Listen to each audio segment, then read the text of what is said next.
கிறிஸ்துவுக்குள் பிரியமானவர்களே, அப்போஸ்தலர் 14ஆம் அதிகாரத்தின் தியான பகுதிக்காக உங்களை அன்புடன் அழைக்கிறேன். பவுலும் பர்னபாவும் சுவிசேஷத்தை அறிவித்து கொண்டு வரும்பொழுது ஏற்படுகிற எதிர்ப்புகள் மத்தியிலே அவர்கள் அந்த சுவிசேஷத்தை அறிவிப்பதை முற்றுப்புள்ளி வைக்காமல் பட்டணங்கள் தோறும் ஓடி சுவிசேஷத்தை அறிவிக்கிறார்கள். அதாவது அவருடைய முதன்மையான முக்கியமான நோக்கம் சுவிசேஷத்தை அறிவிப்பதுதான். கிறிஸ்துவின் போதனைகளை அப்படியே புரிந்தவர்களாக பர்னபாவும் பவுலும் செயல்படுகிறதை நாம் பார்க்கிறோம். யூதர்களுக்கு மத்தியிலே யூதர்களுடைய வம்சாவளியிலே பிறந்து வளர்ந்த சீஷர்களை எடுத்து தேவன் உருவாக்கி அவர்களுக்கு கட்டளை கொடுத்து யூத தேசம் எங்கிலும் இஸ்ரவேலின் மக்கள் மத்தியிலே பணி செய்வதற்கு அனுப்பும்போது கொடுக்கப்பட்ட அனைத்து கட்டளைகளையும் அனைத்து பிரமாணங்களையும் வழிநடத்துதலையும் பர்னபாவும் பவுலும் பேதுருவிடத்திலிருந்து கற்று அறிந்திருக்க வேண்டும். பர்னபா பவுலை நல்ல அழகாக வழிநடத்துகிற ஆன்மீக சிந்தனையாளராக வழிநடத்துகிறவராக காணப்பட்டிருக்கிறார். ஆதலால் அவர்கள் சுவிசேஷம் அறிவிப்பதை நிறுத்திவிடாமல் ஒவ்வொரு பட்டணங்கள் தோறும் அவர்கள் சென்று அறிவிப்பதற்கு அதை வாய்ப்பாக பயன்படுத்தி கொண்டார்கள். இவர்கள் ஒவ்வொரு பட்டணங்களிலும் ஜெப ஆலயங்களிலே வந்து ஆராதிக்க வருகிற யூதர்களுக்கென்று இடமும் கிரேக்கர்களுக்கென்று இடமும் வைக்கப்பட்டிருந்தது. இவர்களுடைய பிரசங்கத்தை கேட்டு யூதர்களிலும் கிரேக்கர்களிலும் அநேகர் விசுவாசித்தார்கள் என்று பார்க்கிறோம். அதே வேளையிலே யூதர்கள் தங்களுடைய பிரமாணத்தை எடுத்து கிரேக்கர்களுக்கும் ஒத்து போகிற மாதிரி இவர்கள் பிரசங்கிக்கிறார்கள் என்ற கோபத்தை அவர்கள் மனதிலே வைத்து பகை உண்டாக்கி அநேக எதிர்ப்பான காரியங்களை செய்தார்கள். இகோனியா பட்டணத்திலும் இப்படிப்பட்ட எதிர்ப்புகள் உண்டாகிறது. ஆனாலும் அங்கே அநேக நாள் சஞ்சரித்து கர்த்தரை முன்னிட்டு அவர்கள் போதகம் பண்ணினார்கள். அவர் தமது கிருபையுள்ள வசனத்திற்கு சாட்சியாக அடையாளங்களையும் அற்புதங்களையும் இந்த பவுல் கைகளினாலும் பர்னபாவின் கைகளினாலும் செய்தார். பரிசுத்த ஆவியானவருக்கு அவருடைய சித்தத்தின்படி நாம் பணி செய்யும் போது ஊழியம் செய்யும் போது அவரும் நம்மோடைய கூட இருந்து அற்புதங்களை செய்து அவர் நம்மோடு இருக்கிறார் என்பதை சாட்சி பகர்வார். யூதர்கள் இப்பொழுது தங்கள் மார்க்கத்தாரை பிரித்து கொண்டு பட்டணத்தில் 2 மிகப்பெரிய பிரிவினையாக பிரிந்து விடுகிறது. யூதர்கள் தங்களுடைய பாரம்பரியத்தின்படி கள்ள தீர்க்கதரிசிகள் என்று சொல்லி இவர்கள் மேல் கல்லறிவதற்கும் அவமானப்படுத்தவும் இப்படியாக அவர்கள் ஜாதிகளை எழுப்பி விடுகிறார்கள். இதை அறிந்த பவுலையும் பர்னபாவையும் அவர்களுக்கு அறிவிப்பதற்கென்று தேவன் ஆட்களை வைத்திருந்தார். அவர்கள் அங்கிருந்து தப்பித்து ஓடி லிகாவோனிய நாட்டில் உள்ள பட்டணங்களாகிய லிஸ்திராவுக்கும் தெர்பைக்கும் அவர்கள் சுற்றி போய் அங்கு பிரசங்கித்து இப்படியாக அங்கேயும் அநேகரை ஆண்டவருக்குள்ளாக வழிநடத்துகிறார்கள். இவைகளெல்லாம் மத்திய தரைக்கடலை ஒட்டி இருக்கக்கூடிய தீவுகளும் தீவுகளுக்கு பக்கத்தில் இருக்கக்கூடிய நாடுகளுமாக காணப்படுகின்றன. பிசிதியா அந்தியோக்கியா என்ற ஒரு இடத்தை நீங்கள் பார்ப்பீர்கள். அந்த இடத்தை சுற்றி இருக்கிற பட்டணங்கள் தான் இந்த பட்டணங்கள். பவுலும் பர்னபாவும் புறப்பட்டு வந்த அந்தியோக்கியா என்பது சீரியாவில் இருக்கக்கூடிய அந்தியோக்கியா. இதை நீங்கள் 13ஆம் அதிகாரத்தின் முதல் வசனத்திலே வாசிக்கிற அந்தியோக்கியா பட்டணம் இந்த சீரியா தேசத்தில் இருக்கக்கூடிய அதற்கு அருகில் இருக்கக்கூடிய அந்தியோக்கியா. 13ஆம் அதிகாரத்தின் 14ஆம் வசனத்திலே நீங்கள் வாசித்து பார்க்கும்போது பிசிதியா நாட்டில் உள்ள அந்தியோக்கியா என்று எழுதப்பட்டிருக்கும். ஆதலால் வரைபடங்களிலே நீங்கள் தேடும்போது பிசிதியா அந்தியோக்கியாவை சுற்றி இருக்கிற இந்த பட்டணங்களை எல்லாம் நீங்கள் பார்க்கலாம். லிஸ்திராவிலே தாயின் வயிற்றிலே சப்பானியாய் பிறந்தவன் ஒருவன் பவுல் பேசும் வசனத்தை கேட்டு கொண்டிருந்தான். அவனை பவுல் உற்று பார்த்து இரட்சிப்புக்கேற்ற விசுவாசம் அவனுக்கு உண்டென்று கண்டு நீ எழுந்து காலூன்றி நில் என்று உரத்த சத்தத்தோடு சொன்னான். உடனே அவன் குதித்தெழுந்து நடந்தான். இது 2 பேருக்குள்ளாக இருக்கிற விசுவாசத்தின் ஒற்றிணைப்பான அற்புதம். தனக்கு ஊனம் இருக்கிறதே என்று அவன் அசால்ட்டாக இல்லாமல் பவுலால் போதிக்கப்படுகிற வார்த்தைகளை அவன் கிரகித்தான், உள்வாங்கினான். அவன் மனதிலே, அவனுடைய உள் உறுப்புகளிலே, அவனுடைய எண்ணங்களிலே, சிந்தைகளிலே, அவனுடைய மூளையிலே அவை கிரியை செய்தது. அதைத்தான் இங்கே வசனம் இப்படி குறிப்பிடுகிறது. இரட்சிப்புக்கேற்ற விசுவாசம் அவனுக்கு உண்டென்று கண்டு உணர்வடையதும், இயேசு கிறிஸ்துவை ரிசீவ் பண்ணி உணர்வடைவதும், ரிசீவிங், அண்டர்ஸ்டாண்டிங் அண்ட் ரியாக்டிங், அதுதான் மனம் திரும்புதல். அந்த மனம் திரும்புதலுக்கு கொடுக்கப்படுகிற வெகுமதி தான் ரட்சிப்பு. அதாவது பாவ மன்னிப்பு. பவுல் அந்த விசுவாசம் அவனுக்குள்ளாக உண்டென்று கண்டு, நீ எழுந்து காலூன்றி நிமிர்ந்து நில் என்று உரத்த சத்தத்தோடே சொன்னான். நம் வாழ்க்கையிலே அற்புதம் நடக்க வேண்டும் என்று சொன்னால், நாம் வேத வசனத்தை ரிசீவ் பண்ண வேண்டும், பெற்றுக்கொள்ள வேண்டும், கிரகிக்க வேண்டும். அதை நமது விசுவாசத்திலே வேரூன்றத்தக்கதாக உணர வேண்டும். அதை நம் வாழ்க்கையிலே இரத்த ஓட்டங்களிலே அன்னிச்சை செயல்களாக நாம் நிரப்ப வேண்டும். அப்படி நிரப்பும் போது விசுவாசம் வேரூன்றும் போது நமக்கு ரட்சிப்பு பரிபூர்ணப்படும்.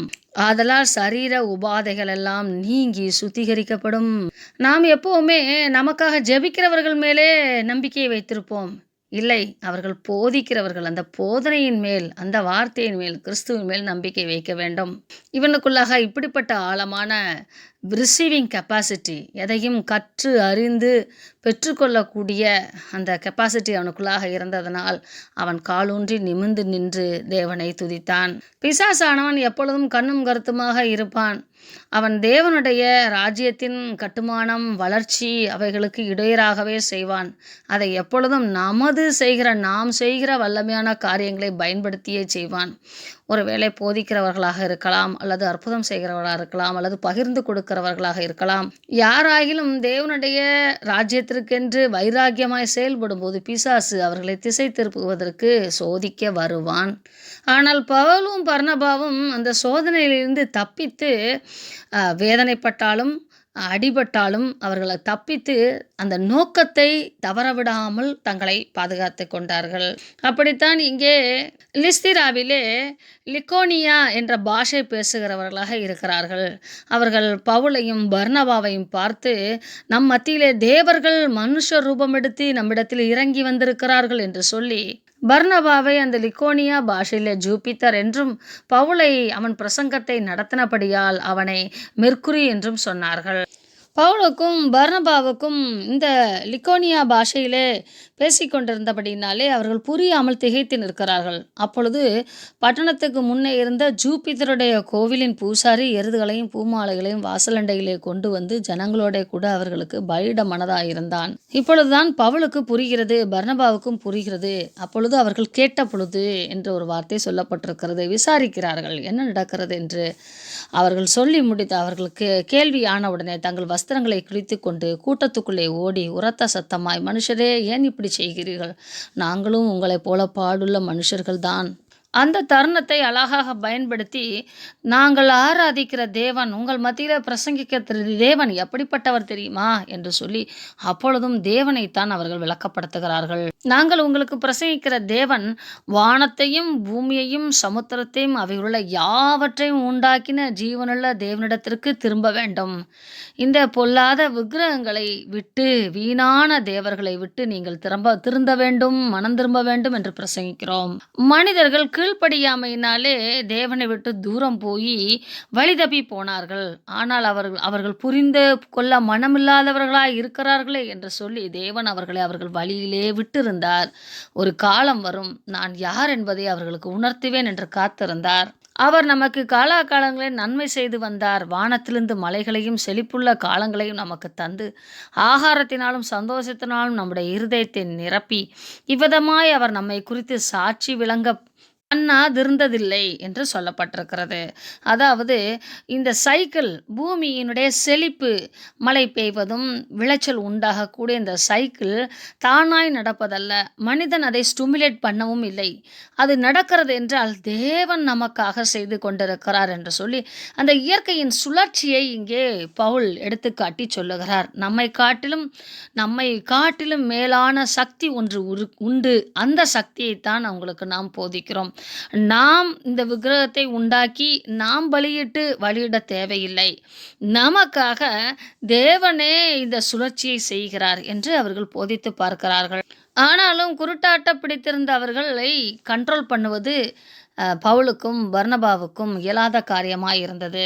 இப்பொழுது பிசிதியா அந்தோக்கியாவில் இருக்கக்கூடியவர்களும் இக்கோனியாவில் இருந்து வந்திருந்த சில யூதர்களும் இந்த சந்தர்ப்பத்தை பயன்படுத்தி கொண்டு, ஏனெனில் அங்கிருந்து விரட்டப்பட்டார்கள் அல்லவா, இந்த சந்தர்ப்பத்தை பயன்படுத்தி கொண்டு பவுலை கல்லெறிந்து அவன் மரித்து போனான் என்று எண்ணி அவனை பட்டணத்துக்கு வெளியே இழுத்து கொண்டு போனார்கள். ஏனெனில் இந்த பிரசங்கத்தை நடத்திய இரண்டாவது நபர் தேவர் என்று சொல்லக்கூடிய பவுலை மேல் அவர்கள் கொலை செய்ய திட்டமிடுகிறார்கள். பவுல் மிகப்பெரிய மல்யுத்த வீரர். ரோம கலைகளிலே ஒலிம்பிக் சாம்பியனாக அவர் இருந்திருக்க வேண்டும் என்று சொல்லி ஒரு ஆராய்ச்சியும் சொல்லுகிறது. இயேசு கிறிஸ்து கூட பயன்படுத்தாத குதிரையை பயன்படுத்தி தமஸ்கு வரைக்கும் குதிரையிலே போகக்கூடிய அப்படிப்பட்ட திறமைசாலி. குதிரையிலிருந்து சடுதியாய் கீழே விழுந்த போதும் கூட அடிபடாமல் எலும்பு நொறுங்காமல் எழும்பியவர். ஜிம்னாட்டிசம் என்று சொல்லக்கூடிய அப்படி உடல் கூறு தன்மையை உடையவர். அவருடைய போதனைகளாகிய அந்த கடிதங்களிலே நீங்கள் வாசிக்கும்போது அவருடைய ரசனைத்தன்மைகளையும் ஒலிம்பிக்கை குறித்தான அந்த விளையாட்டு காரியங்களை குறித்து சொல்வதையும் நீங்கள் ஆழமாய் சிந்தித்து பார்க்கும்போது இவைகளை ஏற்றுக்கொள்வீர்கள். இவர் மேல் கல்லறிந்து கொல்லும் அளவுக்கு கல்லறியப்பட்டிருந்தும் அவரை இழுத்து கொண்டு வெளியிலே போட்ட பின்பும் கொஞ்ச நேரம் அவர் செத்து போன மாதிரி தம் பிடித்து படுத்து கிடக்கிறார். அடிபட்டிருக்கு, இல்லை என்று சொல்ல முடியாது, நல்ல அடிபட்டிருக்கிறது. ஆனால் உயிரை விடவில்லை அவர். அப்பொழுது சீஷர்கள் அடக்கம் பண்ணுவதற்கு எடுத்து போவது போல சூழ நின்று பேசிக்கொண்டிருக்கிறார்கள். அந்த திரளான சீஷர்கள் சுற்றி நின்று கூடி பேசிக்கொண்டிருக்கிற வேளையில பவுல் அமைதியாக எழுந்து அந்த கூட்டத்திலே ஒருவரை போல கலந்து கொண்டு நடந்து சென்று விடுகிறார். இப்படி பவுல் அந்த இடத்திலிருந்து தப்பித்த உடனே பர்னபாவையும் ஒழித்து அவர்கள் இருவரையும் தெர்பைக்கு அனுப்பி விடுகிறார்கள். சரீரத்தில் அந்த வேதனையை ஏற்றுக்கொண்டார். ஆனால் மென்டலாக ரொம்ப ஸ்ட்ராங்காக பவுல் இருந்தார் என்பதை நாம் இதிலிருந்து புரிந்து கொள்ளலாம். இப்பொழுது அவர்கள் அங்கிருந்து தப்பித்து தெர்பைக்கு வந்து விடுகிறார்கள். தெர்பையிலே சுவிசேஷத்தை பிரசங்கித்து அநேகரை சீஷனாக்கினார்கள். இந்த தெர்பே பட்டணத்தில் லிஸ்திராவுக்கும் இக்கோனியாவுக்கும் அந்தியாவுக்கும் திரும்பி வந்து தாங்கள் பிரயாணப்பட்டு வந்த வழியிலே மீண்டும் சென்று சீசருடைய மனதை திடப்படுத்தி விசுவாசத்திலே நிலைத்திருக்கும்படி அவர்களுக்கு புத்தி சொல்லி நாம் அநேக உபத்திரவங்களின் வழியாய் தேவனுடைய ராஜ்யத்தில் பிரவேசிக்க வேண்டும் என்று சொன்னார்கள். இதை ஒருவேளை அவர்கள் அனுபவிக்காமல் சொல்லி இருந்தார்கள் என்றால் சீசர்கள் புரிந்து கொள்ள மாட்டார்கள், விசுவாசிகள் புரிந்து கொள்ள முடியாது. பிலிப்பியர் 1 இறுதி பகுதியிலே நீங்கள் வாசிக்கும்போது கிறிஸ்துவின் மேல் நம்பிக்கை வைக்க மாத்திரமல்ல, அவர் நிமித்தம் பாடுபடுகிறதற்கும் நமக்கு அருளப்பட்டிருக்கிறது என்று பவுல் எழுதுவார். உபத்திரவங்களை சகித்துக் கொள்வது ஒரு வரம். அதை ஒவ்வொரு கிறிஸ்தவனும் சகிக்க வேண்டும் என்பதை இங்கே பவுல் எழுதுகிறார். கிறிஸ்துவின் அச்சடையாளங்களை எனது உடலிலே பெற்றிருக்கிறேன் என்று பவுல் தமது நிருபங்களிலே எழுதுவார். கிறிஸ்துவின் பாடு துன்பங்களை சிறிதளவாவது ரட்சிக்கப்பட்ட கிறிஸ்தவன் கண்டிப்பாக அனுபவிப்பான். அப்பொழுதுதான் கிறிஸ்து தனக்கு சிலுவையிலே விலைக்கரையம் செலுத்தியதின் மதிப்பை உணர்ந்து கொள்ள முடியும். இப்படி புதிய விசுவாசிகளாக இருந்தாலும் ஆசை வார்த்தை காட்டி அவர்களை கிறிஸ்துவுக்குள்ளாக வழிநடத்தாமல் யதார்த்தமான வாழ்க்கையின் சத்தியங்களை வெளிப்படுத்தி நீங்கள் இந்த பூமிக்குரியவைகளுக்காக போராடவில்லை, பரலோக வாழ்வு உங்களுக்கு கிடைக்க வேண்டும் என்பதற்காக நீங்கள் போராடுகிறீர்கள், மனம் திரும்புகிறீர்கள். ஆதலால் இப்படிப்பட்ட கஷ்டங்களை நாம் அனுசரித்து சகித்துதான் செல்ல வேண்டும் என்பதை தெளிவாக அவர்களுக்கு பிரசங்கித்தார்கள். அல்லாமலும் மிக அழகான திட்டமிட்ட திருச்சபைகளை அவர்கள் வளர்த்தார்கள். தங்கள் மேல் கட்டப்படாமல் கிறிஸ்துவின் மேல் கட்டப்படவும் அந்தந்த கிராமங்களிலே அந்தந்த பட்டணங்களிலே ஆரம்பிக்கப்பட்ட சபைகளிலே அந்தந்த சபைகளிலிருந்து மூப்பர்களை ஏற்படுத்தி அவர்கள் அந்த திருச்சபைக்கு பொறுப்பாளர்களாக இருக்கும்படி இப்படியாக ஒரு ஒழுங்கும் கிரமமான திட்டங்களை தீட்டி அந்த திருச்சபையை ஏற்படுத்தி வழிநடத்தினார்கள். 23 நாம் வாசிக்கிறோம், அந்தந்த சபைகளில் அவர்களுக்கு மூப்பர்களை ஏற்படுத்தி வைத்து உபவாசித்து ஜெபம் பண்ணி அவர்கள் விசுவாசித்து பற்றி கொண்டு கர்த்தருக்கு அவர்களை ஒப்புவித்தார்கள். பின்பு இவர்கள் பிசிதியா நாட்டை கடந்து பம்பிலியா நாட்டிற்கு வந்தார்கள். தாங்கள் சென்ற வழிகளிலே மீண்டும் வருகிறார்கள். அங்கே பெர்கே ஊரிலே வசனத்தை பிரசங்கித்து அத்தாலியா பட்டணத்திற்கு போனார்கள். அங்கிருந்து கப்பல் ஏறி கடல் மார்க்கமாக தாங்கள் நிறைவேற்றின கிரியை தேவனுடைய கிருபைக்கு ஒப்பு கொடுக்கப்பட்டு புறப்பட்ட அதே அந்தியோகியாவுக்கு வந்தார்கள். அந்தியோகியா இப்பொழுது ஒரு மிஷன் ஸ்டேஷனாக மாறிவிட்டது. அங்கிருந்து ஊழியக்காரர்களை அனுப்புகிறது. ஆதலால் அந்தியோகியாவில் இருக்கக்கூடிய அந்த மிஷன் ஸ்டேஷன் ஹெட் ஆஃபீஸுக்கு வந்து தங்களுடைய பயணத்தையும் தாங்கள் வழிநடத்தப்பட்ட விதத்தையும் சம்பாதித்த மனிதர்களையும் திருச்சபைகளையும் அதற்காக ஏற்படுத்தப்பட்ட மூப்பர்களையும் ஆண்டவர் செய்த அற்புதமான காரியங்களையும் அந்த அந்தியோக்கியா சபையிலே இருக்கக்கூடிய மூப்பர்களுக்கு இந்த காரியங்களை எல்லாவற்றையும் தெரியப்படுத்துகிறார்கள். கர்த்தர் எப்படி புறஜாதிகளுக்கு மத்தியிலே விசுவாசத்தின் கதவை திறந்தார் என்று அறிவித்தார்கள். அங்கே அநேக நாள் சஞ்சரித்திருந்தார்கள். எதிர்ப்புகளும் போராட்டங்களும் கஷ்டங்களும் இருந்தாலும் அவைகளுக்கு மத்தியிலே தேவன் செயல்படுகிறார் என்ற பாசிட்டிவ் வியூவை காண்பதற்கு பவுலுக்கும் பர்னபாவுக்கும் கண்கள் திறக்கப்பட்டிருந்தது. தேவனும் அவர்களோடு கூட இருந்தார். நமது வாழ்க்கையில் எல்லாம் சக்ஸஸும் சுமூகமாக இருக்காது. எல்லா சூழ்நிலைகளும் நாம் போராடி தான் வெற்றி பெற வேண்டும்.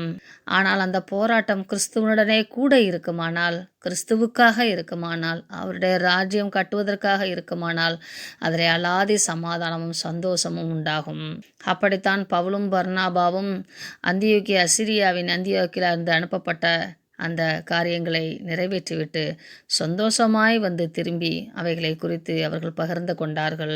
பவுலும் பர்னபாவும் எங்கெல்லாம் சென்று சுவிசேஷத்தை பிரசங்கித்தார்களோ அந்தந்த நாட்டு மக்கள், அந்தந்த கிராமத்து மக்கள் பவுலுக்கு தோள் கொடுத்து தங்கள் நாட்டின் மக்கள் ரட்சிக்கப்பட வேண்டும் என்பதற்காக திருச்சபையை வழிநடத்தினார்கள் என்று பார்க்கிறோம். இங்கே நமக்கு பவுலைப் போல பர்னபாவைப் போல ஊர் ஊராய் சென்று சுவிசேஷம் அறிவித்து திருச்சபைகளை உருவாக்குவதற்கான பணி கொடுக்கப்பட்டிருந்தால் அதையும் நாம் செய்ய வேண்டும். அல்லது நமது மத்தியிலே வருகிற சுவிசேஷர்களின் காரியங்களை கேட்டு நம் தேசத்து மக்களை, நான் வாழுகிற சமகாலத்து மனிதர்களை கிறிஸ்துவுக்குள்ளாக வழிநடத்துவதற்கான அந்த பொறுப்பினை ஏற்று நாம் செயல்பட வேண்டும். இப்படி ஒருங்கிணைந்த ஒட்டுமொத்த ஊழியக்காரர்களாக தேவனுடைய மந்தையை, தேவனுடைய பண்ணையை, தேவனுடைய தோட்டத்தை நிலைநிறுத்துவது நமது கடமையாய் இருக்கிறது. தேவன் தாமே இந்த வேத வசனங்களை ஆழமாய் சிந்திப்பதற்கு உதவி செய்வாராக. ஆமென்.